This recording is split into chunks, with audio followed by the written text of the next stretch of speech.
Hi, my name is Emily LeValle, and this is my Genius Hour presentation. So my big overarching Genius Hour question was, what tools are available on Chromebooks to help primary grade students develop their ELA knowledge, especially in writing? So I've noticed throughout the year how the majority of my second grade students really struggle with writing. They have major 7-year-old writer's block, and most of them just sit there and say, I don't know what to write. And this is what prompted me to choose my specific Genius Hour question. I needed to find fun and engaging ways to get students involved with and excited about writing. So each week I broke this question down into smaller, manageable questions. And my first week was, what are some websites that can engage students in writing? And this week I found 2 exciting programs to help me get the students excited.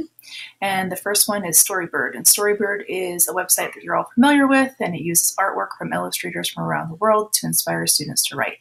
Students have the chance to create their own illustrated stories and poems, and students can read other people's stories from around the world, share their own stories, give peers feedback, collaborate, and even make their own printed hard copy books. And the second program I found in this week was Poplet, and Poplet is a website that is used to make mind maps. Poplet helps students think visually, and students can capture facts, thoughts, images, and videos and learn how to create relationships between them. And it's a great tool to help students organize their thoughts before beginning to write. And it beats the old school paper and pencil outline method. And at the end of this video, I will be doing a quick tutorial to walk you through how to use Poplet. And just right now, I wanted to take a quick moment to let you know that I'm going to be sharing this Google Slides presentation in this video. And the slideshow, note that the images will link you to websites, and the hyperlinks in the descriptions will link you to helpful tutorials or helpful articles about explanations about the technology. So moving on. Week 2, my question was, what are some websites or apps that can help students with spelling, grammar, and vocabulary? And I wanted to find fun ways to help my students succeed on their weekly spelling and vocabulary tests, but I also realized that they also need grammar lessons that they're not getting right now.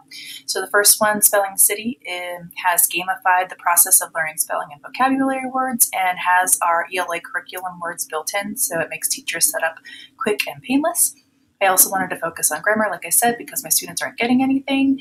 And this is where I found Quill. And Quill is a series of 10 to 10-minute grammar writing lessons for all ages. And it helps students through the learning process, teaching them about what questions they got wrong and why they missed them. And then in my final week, I was researching ways to help students become more proficient writers on the computer specifically. And I find that every year we require students to be on the computers more and more, and we're not helping them learn the best way to use these devices. So I was excited to find Keyboarding Without Tears, which is a digital literacy and keyboarding and digital citizenship tool for students of all ages. And I find that so much of our precious teaching time is wasted on computers, and that students try to figure out how to do something digitally, whether it be the tab function, shift, insert, assemble, whatever. But students need to start learning about how to navigate technology from the very beginning of their schooling, and this tool really helps. And I also, because students are asked to perform more and more tasks on the computer, I think it's helpful for students to start learning how to sift through all the baloney online and decide what information to believe and potentially use in their writing. And this is where Checkology comes into play. And Checkology is a series of engaging and interactive lessons that equip students with the tools to evaluate and interpret the news and learn how to decide which news and information to best share and act on. And the lesson videos are presented by some of the world's best known journalists and news anchors. And then finally, Grammarly, and everyone should be using Grammarly. It's a digital proofreader that allows everyone to compose bold, clear, mistake-free writing, and it works across multiple platforms from email, social media, Google Docs, and everywhere in between. And now I'm going to walk you through Poplet like I told you before. So if you click the Poplet link, it'll send you to the page. You can either log in and by creating a account, or you can just try it now at first. So we're going to go to the try it now. It's going to open up, and it's this little thing over here it'll walk you through how to do it, but I'm going to do it as well. So you double click to make a Poplet, and I'm going to name this one Unicorns. And this first button down here will allow you to change the color. We're going to change it to pink. The A will let you change the size and the formatting.